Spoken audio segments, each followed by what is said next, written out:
Again guys ये भी Finkelstein reaction पे ही है, लेकिन थोड़ा बेसिक वाला है तो ये पता होना चाहिए।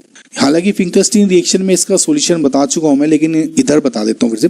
तो ये क्या कह रहा है कि ऑप्टिकली एक्टिव 2-आयोडोब्यूटेन है, ठीक है, 2-आयोडोब्यूटेन। अब सपोज मैं इस तरह का 2-आयोडोब्यूटेन बना देता हूं, आप कैसे भी बना लें, इस तरह से मुझे समझाने में आसानी होगी आपको, ठीक है। अब वो NaI इन एसीटोन लेता है, NaI इन एसीटोन देखते हैं Finkelstein reaction, gives a product which does not show optical activity। अब देखिए इन्होंने कहा ये ऑप्टिकली एक्टिव है, ऑब्वियसली ये देखिए कायरल सेंटर है, सिंगल है तो ऑप्टिकली एक्टिव तो होगा ही। सपोज गाइज ये प्लस ऑप्टिकली एक्टिविटी शो करता है, प्लस वाला आइसोमर है, ठीक है। क्यों है ये नहीं, मैं आपको एग्जाम्पल बता रहा हूं, ये प्लस है सपोज।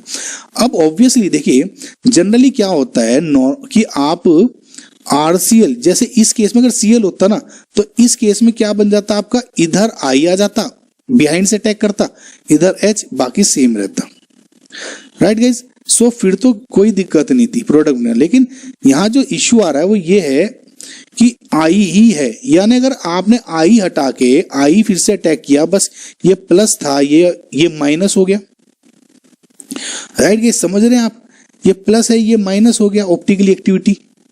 अब इसकी वजह से क्या हुआ, रिएक्शन तो हो गई, रिएक्शन हुई। अब देखिए आपका कुछ प्रोडक्ट, ये A है सपोज, ये B है, A B में कन्वर्ट होना शुरू हुआ, राइट गाइज, एक स्टेबिलिटी आ जाएगी बीच में। जब A B में कन्वर्ट होगा, फिर देखिए NaI फिर B को अटैक करेगा तो A में, देखिए ये A B में होगा कन्वर्ट, फिर NaI इस पे अटैक यहाँ से करेगा तो I निकल जाएगा, ये इसमें कन्वर्ट हो जाएगा। तो यही इंटर कन्वर्जन होने की वजह से यानी plus minus plus minus plus minus plus minus solution में हो जाएगा।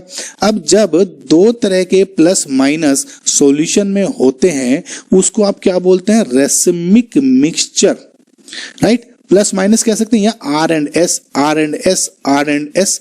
सो अगर एक plus suppose anti clockwise turn कर रहा है प्लेन पोलराइज लाइट को, तो इधर नेगेटिव वाला क्या करेगा, ये क्लॉकवाइज कर रहा है तो ये एंटी क्लॉकवाइज कर देगा for example. So in all overall क्या होगा कि कोई भी प्लेन को पोलराइज लाइट में कोई भी चेंज आएगा, देखिए प्लस हो रहा है तो माइनस, जितना राइट किया उतना लेफ्ट कर दिया, तो रेसिमिक मिक्सचर इसी को बोलते हैं। तो due to the racemization of mixture जो ऑप्टिकली जो एक्टिविटी है वो लॉस हो जाती है ना, रेसिमिक में ऑब्वियसली आपको पता है ऑप्टिकली इनएक्टिव होते हैं, तो इसी की वजह से रेसिमिक मिक्सचर फॉर्मेशन की होने की वजह से ये ऑप्टिकल एक्टिविटी नहीं शो करता इस रिएक्शन में।